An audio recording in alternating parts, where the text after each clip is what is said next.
মুশফিকুর সালেহীন স্বাগত জানাচ্ছি এনটিভির মধ্যরাতের খবরে। ক্রাউন সিমেন্ট শিরোনাম দেখছিলেন, এবারে পুরো খবর।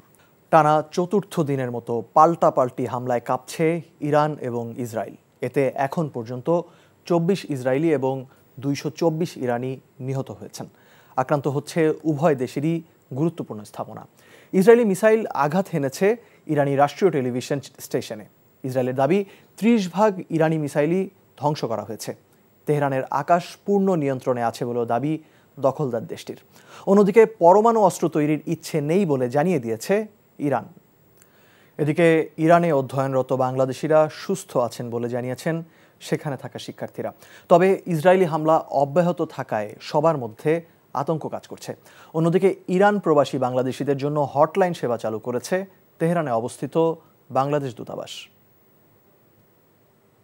বাংলাদেশি স্টুডেন্ট অথবা বাংলাদেশের কোনো নাগরিকের আহত অথবা নিহত হওয়ার সংবাদ এখনো পাওয়া যায়নি।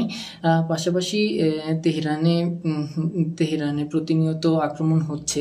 তো এই জন্য বাংলাদেশি যে শিক্ষার্থীরা আছে এখানে এবং অন্যান্য যে ব্যক্তিরা আছে তারা খুবই উদ্বিগ্ন যে পরবর্তীতে বাংলাদেশি দূতাবাস কী পদক্ষেপ গ্রহণ করবে বাংলাদেশি স্টুডেন্টদের এবং বাংলাদেশি অন্যান্য নাগরিকদের বাংলাদেশে নিয়ে যাওয়ার জন্য। এবং আমার বাংলাদেশি দূতাবাসের সাথে কথা হয়েছে এবং তারা বলছে যে আমাদের স্টুডেন্ট এবং অন্য বাংলাদেশি নাগরিকদের হয়তো তুর্কির ইস্তাম্বুলে নিয়ে যাবে অথবা আফগানিস্তান হয়ে বাংলাদেশে নিয়ে যাওয়ার ব্যবস্থা করার একটি পরিকল্পনা তারা করছে। বিতর্কিত 3 জাতীয় সংসদ নির্বাচন আয়োজনে জড়িত সাবেক প্রধান নির্বাচন কমিশনার সহ নির্বাচন কমিশনার ও কমিশন সচিবদের ভূমিকা তদন্তে অবিলম্বে একটি কমিটি গঠনের নির্দেশ দিয়েছেন অন্তর্বর্তীকালীন সরকারের প্রধান উপদেষ্টা অধ্যাপক মোহাম্মদ ইউনূস। সোমবার জাতীয় ঐকমত্য কমিশনের এক বৈঠকে এমন নির্দেশনা দেন তিনি। প্রধান উপদেষ্টা ও জাতীয় ঐকমত্য কমিশনের সভাপতি ডক্টর ইউনূসের সভাপতিত্বে সন্ধ্যায় প্রধান উপদেষ্টার সরকারি বাসভবন রাষ্ট্রীয় অতিথি ভবন যমুনায় এই বৈঠক অনুষ্ঠিত হয়। বৈঠকে কমিশন সদস্যগণ জুলাই সনদ তৈরির কাজের অগ্রগতি সম্পর্কে প্রধান উপদেষ্টাকে অবহিত করেন। কমিশনের সহসভাপতি অধ্যাপক আলী রিয়াজ বলেন, বেশ কিছু বিষয়ে ঐকমত্য হয়েছে। খুব শিগগিরই সব রাজনৈতিক দলের সাথে আলোচনার ভিত্তিতে সনদ চূড়ান্ত করা সম্ভব হবে। এ সময় প্রধান উপদেষ্টা বলেন, সবাই জুলাই সনদের জন্য অধীর আগ্রহে অপেক্ষা করছে।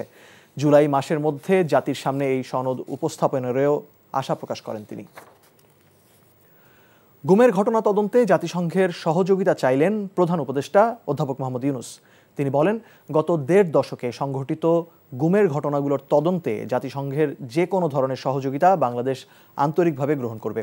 সোমবার ঢাকায় রাষ্ট্রীয় অতিথি ভবন যমুনায় জাতিসংঘের গুম বা নিখোঁজ বিষয়ক ওয়ার্কিং গ্রুপ WGIDর ভাইস চেয়ারম্যান গ্রাজিনা বারানোস্কা এবং সদস্য আনা লোরেনা ডেলগাদিয়া পেরেজ প্রধান উপদেষ্টার সঙ্গে সাক্ষাৎ করতে গেলে তিনি কথা বলেন। প্রধান উপদেষ্টা জানান, গুম বিষয়ক তদন্ত কমিশনের মেয়াদ ডিসেম্বর পর্যন্ত বাড়ানো হচ্ছে। জাতিসংঘের কর্মকর্তারা গুমের ঘটনা প্রতিরোধে বাংলাদেশের অন্তর্বর্তীকালীন সরকারের নেয়া উদ্যোগ, বিশেষ করে আন্তর্জাতিক গুম প্রতিরোধ সনদে বাংলাদেশের সংযুক্তির প্রশংসা করেন। তারা গুমের ঘটনা তদন্তে সরকার গঠিত তদন্ত কমিশনের কাজ এবং প্রতিশ্রুতিকেও সাধুবাদ জানান।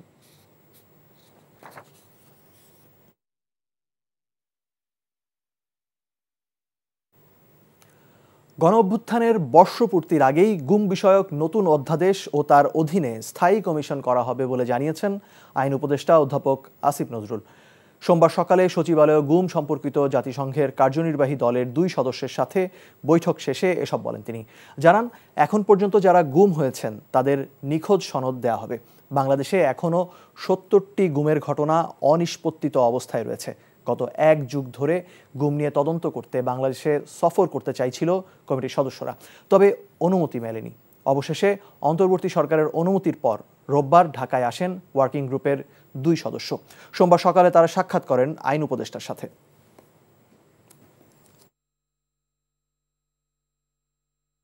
গুম বিষয়ক আইন প্রণয়নের উদ্যোগ নিয়েছি। সেই আইনের অধীনেও আমরা একটা খুব শক্তিশালী কমিশন গঠন করার ইচ্ছা রাখি। তারপর ওনারা বলেছেন ওখানে একটা, আপনারা জানেন সবাই, যে মিসিং পারসন সার্টিফিকেট দেওয়ার জন্য, এটার বিধান আমরা অলরেডি আমাদের আইনে আছে, এটা আমরা করব। ক্ষমতাচ্যুত প্রধানমন্ত্রী শেখ হাসিনা ও সাবেক স্বরাষ্ট্রমন্ত্রী আসাদুজ্জামান খান কামালকে ২৪শে জুনের মধ্যে হাজির হতে দুটি জাতীয় দৈনিকে বিজ্ঞপ্তি প্রকাশের নির্দেশ দিয়েছে আন্তর্জাতিক অপরাধ ট্রাইব্যুনাল। প্রসিকিউশনের আবেদনের পরিপ্রেক্ষিতে ট্রাইব্যুনাল সোমবার এই আদেশ দেন। চিফ প্রসিকিউটর জানান, ২৪শে জুনের মধ্যে তারা হাজির না হলে পরবর্তী প্রক্রিয়া অনুসরণ করবে ট্রাইব্যুনাল। আনুষ্ঠানিকভাবে দুজনকে পলাতক ঘোষণা করে তাদের পক্ষে রাষ্ট্র কর্তৃক আইনজীবী নিয়োগ করা হবে।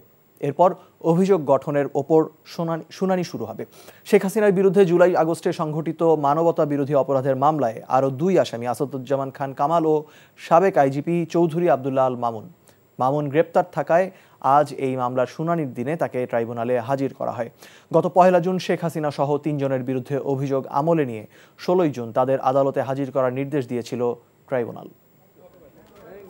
বিভিন্ন সামাজিক যোগাযোগ মাধ্যম এবং পত্রপত্রিকার রিপোর্ট থেকে তারা জানতে পেরেছেন যে এই আসামিদ্বয় গ্রেপ্তার এড়ানোর জন্য বর্তমানে ভারতে পলাতক অবস্থায় রয়েছেন। শেখ হাসিনা এবং আসাদুজ্জামান খান কামালকে আগামী ১ সপ্তাহের মধ্যে হাজির হওয়ার জন্য নির্দেশনা দিয়ে আদালতের এই আদেশটি দুটো বাংলাদেশের বহুল প্রচারিত পত্রিকায় বিজ্ঞপ্তি দেওয়ার জন্য আদেশ দিয়েছেন এবং এই বিজ্ঞপ্তি অনুযায়ী তারা যাতে হাজির হন আগামী ২৪শে জুন তাদেরকে সেই বিজ্ঞপ্তির মাধ্যমে জানিয়ে দেওয়া হবে ২৪শে জুনের মধ্যে তারা যাতে এই আদালতে এসে হাজির হয়ে এই বিচার প্রক্রিয়া মোকাবেলা করেন।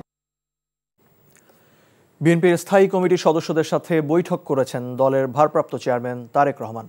সোমবার রাতে গুলশান কার্যালয়ে লন্ডন থেকে ভার্চুয়ালি যুক্ত হয়ে বৈঠকের সভাপতিত্ব করেন তিনি। আলোচনায় প্রধান উপদেষ্টা ডক্টর মোহাম্মদ ইউনূসের সঙ্গে বৈঠকের বিষয়টি উঠে আসে। এছাড়াও সমসাময়িক রাজনীতি নিয়ে আলোচনা করেন দলের নেতাদের সাথে।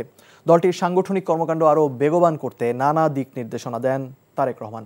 বৈঠকে মহাসচিব মির্জা ফখরুল ইসলাম আলমগীর, স্থায়ী কমিটির সদস্য নজরুল ইসলাম খান, আমির খসরু মাহমুদ চৌধুরী, সালাউদ্দিন আহমেদ সহ বেশ কয়েকজন নেতা উপস্থিত ছিলেন।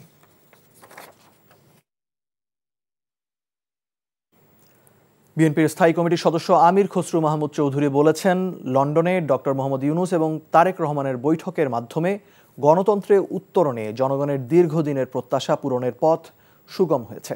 সোমবার লন্ডন থেকে ফিরে সকালে হজরত শাহজালাল আন্তর্জাতিক বিমানবন্দরে তিনি এই মন্তব্য করেন। এদিকে আলাদা অনুষ্ঠানে দলের স্থায়ী কমিটির সদস্য সালাউদ্দিন আহমেদ আশা প্রকাশ করেন, লন্ডনের বৈঠকের সিদ্ধান্ত দ্রুত বাস্তবায়নে সরকার ও নির্বাচন কমিশন যৌথভাবে কাজ শুরু করবে। রিপোর্ট করছেন সাদরিনা খন্দকার। লন্ডনে ডক্টর ইউনূস তারেক রহমানের বৈঠকের পর থেকেই তা দেশের রাজনৈতিক অঙ্গনে প্রধান আলোচনার বিষয়। এই বৈঠকে অন্যান্যদের মধ্যে উপস্থিত ছিলেন বিএনপির স্থায়ী কমিটির সদস্য আমির খসরু মাহমুদ চৌধুরী। ঢাকায় ফিরে সাংবাদিকদের মুখোমুখি হন তিনি। বলেন, সংস্কার হবে ঐক্যমতের ভিত্তিতে, আর যেসব সংস্কার প্রস্তাবে রাজনৈতিক দলগুলো সম্মত হবে তা কার্যকর করা হবে নির্বাচনের পর। গণতান্ত্রিক উত্তরণের জন্য যে আন্দোলন সংগ্রাম আজকে বহু বছর ত্যাগ স্বীকার করেছে জনগণ, দেশ সেদিকে এগিয়ে যাবে। এখন জনগণের নির্বাচনের যে প্রত্যাশা ছিল সেটা পূরণ হয়েছে আমি মনে করি।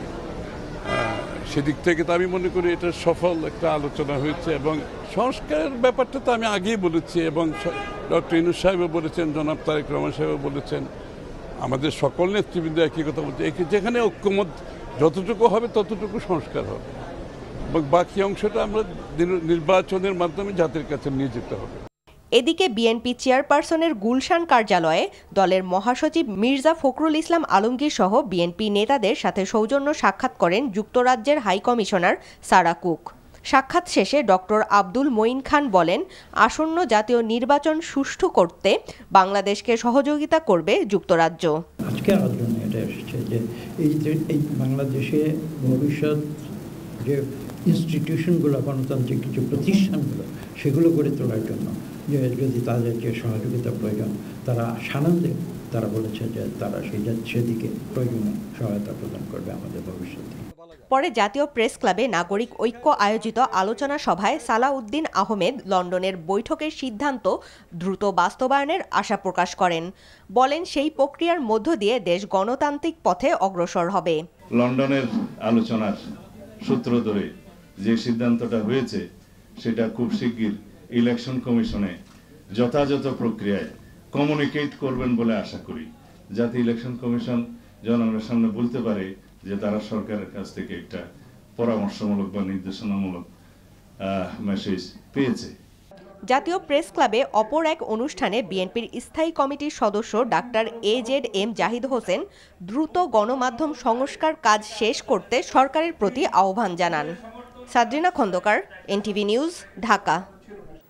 শপথ না নিয়ে সোমবার দক্ষিণ নগর ভবনে কয়েকজন কর্মকর্তা কর্মচারী ও সমর্থকদের নিয়ে সভা করলেন বিএনপি নেতা ইঞ্জিনিয়ার ইশরাক হোসেন। সভায় মেয়র হিসেবে অংশ নেন তিনি, নিয়েছেন সংবর্ধনাও। দক্ষিণ ঢাকায় জরুরি সেবা চালু রাখতে কর্মকর্তা কর্মচারীদের একাংশের সাথে সভায় অংশ নিয়ে ইশরাক হোসেন নিজের তত্ত্বাবধানে সেবা চালু করার নির্দেশনা দেন। পরে সাংবাদিকদের প্রশ্নের জবাবে ইশরাক জানান, মেয়রের দায়িত্ব নিতে নয়, ঢাকাবাসীর অনুরোধে নগর ভবনে এসেছেন তিনি। এ সময় ইশরাক দাবি করেন, নির্বাচন কমিশনের গ্যাজেট বহাল থাকায় প্রশাসক অবৈধ, তবে অন্যান্য উন্নয়ন কাজ বন্ধ থাকবে বলে জানান তিনি। ডেঙ্গু মোকাবেলায় ওয়ার্ড ভিত্তিক মশক নিধন সহ সপ্তাহ জুড়ে বিভিন্ন বিভাগের কর্মকর্তাদের সাথে বৈঠক করার ঘোষণাও দেন ইশরাক হোসেন। যে কোনো অনুষ্ঠানে আমাকে আমন্ত্রণ জানালে তারা আমাকে মেয়র হিসেবে তারা ব্যানারে লিখতে পারে। এটা আমার দাবি না, এটা আমার দাবি, এটা জনগণের দাবি, এটা বাংলাদেশের সর্বোচ্চ আদালতের মাধ্যমে এটা প্রতিষ্ঠা পেয়েছে। অতএব আজকে যারা এটা নিয়ে আবারও কথা তোলার চেষ্টা করছে তাদেরকে বলবো যে তারা নিজেদের জ্ঞানকে আরেকটু পরিমার্জিত করে আরেকটু সমৃদ্ধ করে তারা যাতে কথা বলে। American Bangladeshi community help ABCH group যুক্তরাষ্ট্রের নিউ ইয়র্কে বাংলাদেশিদের কর্মসংস্থানের বড় মাধ্যম হিসেবে প্রতিষ্ঠা লাভ করেছে। ফেসবুক গ্রুপটির বাৎসরিক বনভোজনে অংশ নিয়ে একথা বলেন বক্তারা। সহযোগিতা পেলে আগামী কয়েক বছরে গ্রুপটি হাজার হাজার কর্মসংস্থান সহ স্থানীয়ভাবে বাংলাদেশিরা লাভবান হতে পারবেন বলে আশাবাদ ব্যক্ত করেন তারা। স্থানীয় সময় রোববার নিউ ইয়র্কের অদূরে হ্যাকশায়ার স্টেট পার্কে এই বনভোজনের আয়োজন করা হয়। এতে অংশ নেন ফেসবুক গ্রুপটির সদস্য ও তাদের পরিবারের নানা বয়সের নারী পুরুষ। সকাল থেকে নানা ধরনের স্টল নিয়ে বসেন বিক্রেতারা। দিনব্যাপী খেলাধুলা সহ নানা আয়োজনে কোলাহল মুক্ত পরিবেশে আনন্দে মেতে ওঠেন সবাই। শেষে র্যাফেল ড্র বিজয়ীদের হাতে পুরস্কার তুলে দেন অ্যাটর্নি মঈন চৌধুরী ও আবুল কাশেম। গ্রুপটির অন্যতম প্রতিষ্ঠাতা তরিকুল ইসলাম মিঠু কমিউনিটিকে আরও বেশি সেবা দেওয়ার ঘোষণা দেন। সংশ্লিষ্টরা জানিয়েছেন, বিগত 7 বছরে ABCH গ্রুপের সহায়তা ও মধ্যস্থতায় 30,000-এর বেশি কর্মসংস্থানের ব্যবস্থা হয়েছে। ফেসবুক গ্রুপটিতে 75,000 সক্রিয় সদস্য রয়েছেন। ABCH গ্রুপের মাধ্যমে মানুষ স্বীকার করুক আর না করুক, যারা জানে, যারা প্রথম থেকে ছিল 2019 থেকে হাজার হাজার মানুষকে আমরা জব দিয়েছি, হেল্প করেছি, জব দিতে সাহায্য করেছি। হাজার হাজার মানুষ একদিনের মধ্যে আমাদের গ্রুপ থেকে বাড়ি ভাড়া দিয়েছে, বাড়ি ভাড়া পেয়েছে, জব পেয়েছে।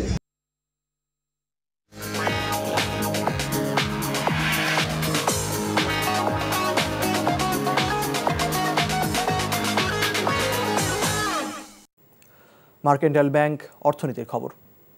আনুষ্ঠানিকভাবে দায়িত্ব গ্রহণ করল দেশের তৈরি পোশাক শিল্প মালিকদের শীর্ষ সংগঠন BGME এর 2025-27 মেয়াদের নবনির্বাচিত পরিচালনা পর্ষদ।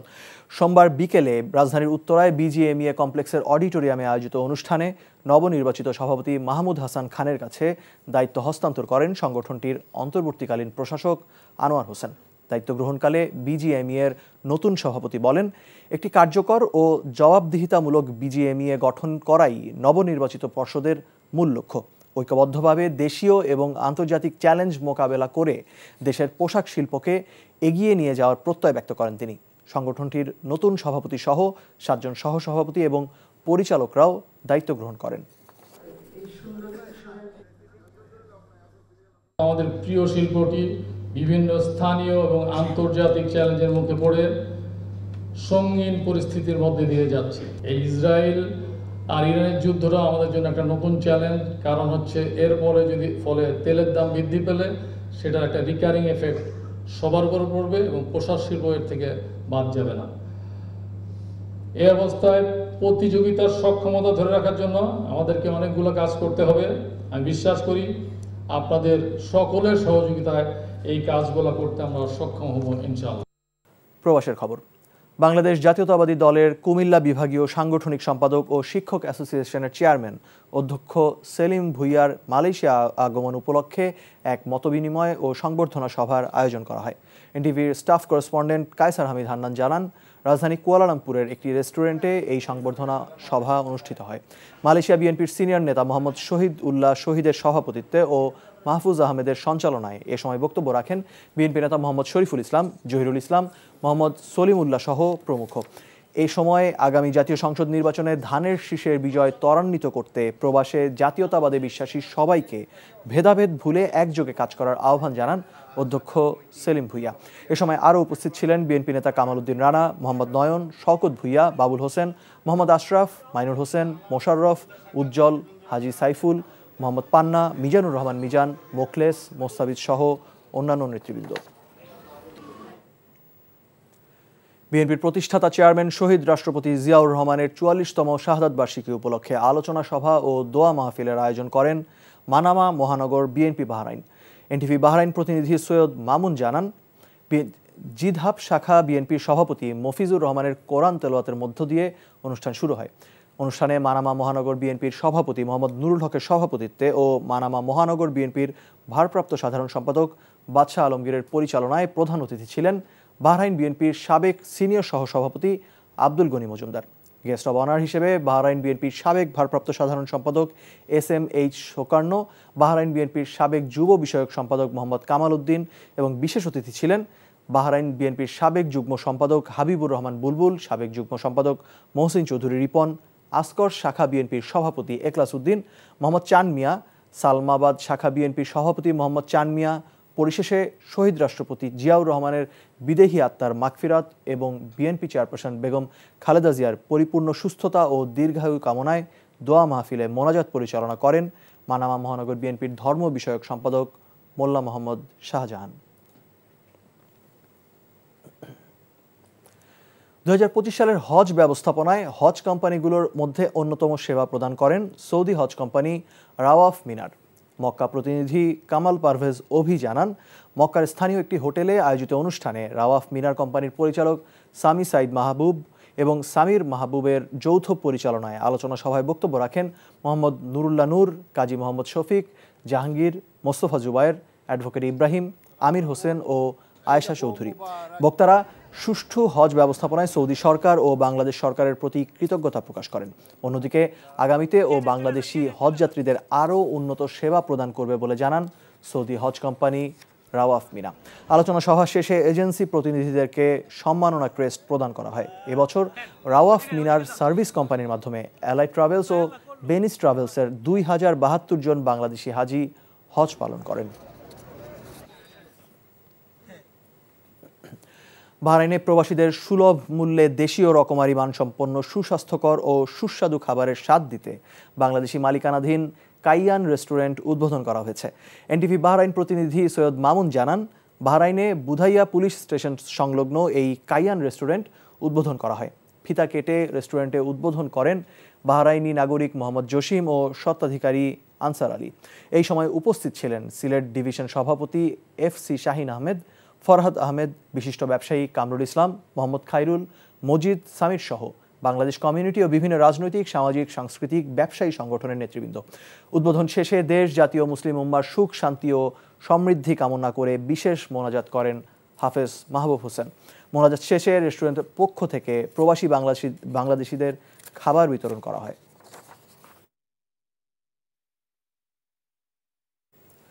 5 জুন সুষ্ঠুভাবে সম্পন্ন হয়েছে চলতি বছরের পবিত্র হজ। এবছরই ইতিহাসের সর্বপ্রথম কোনো বড় ধরনের দুর্ঘটনা ছাড়াই হজ সম্পন্ন করেছে সৌদি আরব সরকার।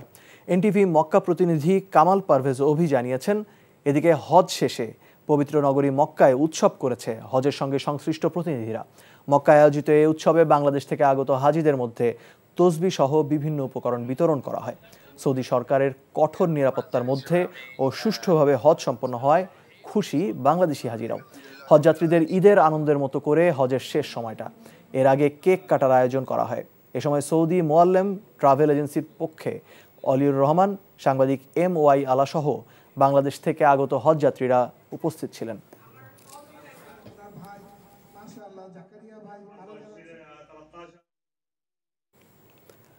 মালয়েশিয়ার স্বনামধন্য বেসরকারি আন্তর্জাতিক বিশ্ববিদ্যালয় ওলংগং UOW সাথে বিভিন্ন কলেজ ও ইউনিভার্সিটিতে ভর্তি সংক্রান্ত পরামর্শদাতা প্রতিষ্ঠান এনএসএস সলিউশনে স্বাক্ষরিত হয়েছে। এনটিভির স্টাফ করেসপন্ডেন্ট কায়সার হামিদ হান্নান জানান, কুয়ালালামপুরের অদূরে অবস্থিত শাহ আলম ইউনিভার্সিটির নিজস্ব কার্যালয়ে এই চুক্তি স্বাক্ষরিত হয়। চুক্তি স্বাক্ষরপত্রে সই করেন মালয়েশিয়া এনএসএস সলিউশনের সিইও মোহাম্মদ সবুজ হোসাইন ও ওলংগং বিশ্ববিদ্যালয়ের vice chancellor professor doctor Hugh Pangling. এ সময় মালয়েশিয়ার ওলংগং বিশ্ববিদ্যালয়ের এনএসএস সলিউশনকে এক্সক্লুসিভ ও মাস্টার এজেন্ট নিয়োগ প্রদান করেন। মালয়েশিয়ার স্বনামধন্য এই ইউনিভার্সিটির বাংলাদেশি শিক্ষার্থীরা ভর্তি হতে ইচ্ছুক এনএসএস সলিউশন কনসালটেন্সির সাথে যোগাযোগ করে সরাসরি ভর্তি হতে পারবেন। উল্লেখ্য যে কুয়ালালামপুর বেশ কয়েকটি আন্তর্জাতিক মানের বিশ্ববিদ্যালয়ের মধ্যে ওলংগং বিশ্ববিদ্যালয় অন্যতম। বাংলাদেশ সহ বিশ্বের 40টি দেশের শিক্ষার্থীরা এখানে উচ্চশিক্ষা অর্জন করতে আসে। বিভিন্ন শিক্ষার্থীরা বিভিন্ন বিষয়ে উচ্চশিক্ষা অর্জনের পাশাপাশি সফলতার সাথে পিএইচডিও করছেন। ইউওডব্লিউ মালয়েশিয়ার একটি বিশ্বখ্যাত ওলংগং বিশ্ববিদ্যালয়, অস্ট্রেলিয়ার মালয়েশিয়ান শাখা, যেটি মালয়েশিয়ার বুকে একটি আধুনিক ও আন্তর্জাতিক মানের অস্ট্রেলিয়ান বিশ্ববিদ্যালয় হিসেবে সুপরিচিত। এই ছিল মধ্যরাতের খবর। এই খবরের ভিডিও সহ আপডেট জানতে ভিজিট করুন এনটিভি অনলাইন www.ntvbd.com। এছাড়াও এনটিভির জনপ্রিয় সব অনুষ্ঠান ও খবরের আপডেট জানতে ভিজিট করুন আমাদের ইউটিউব ও ভেরিফাইড ফেসবুক পেজ। সকাল 7:30টায় সকালের খবর দেখার আমন্ত্রণ রইল। ধন্যবাদ সবাইকে।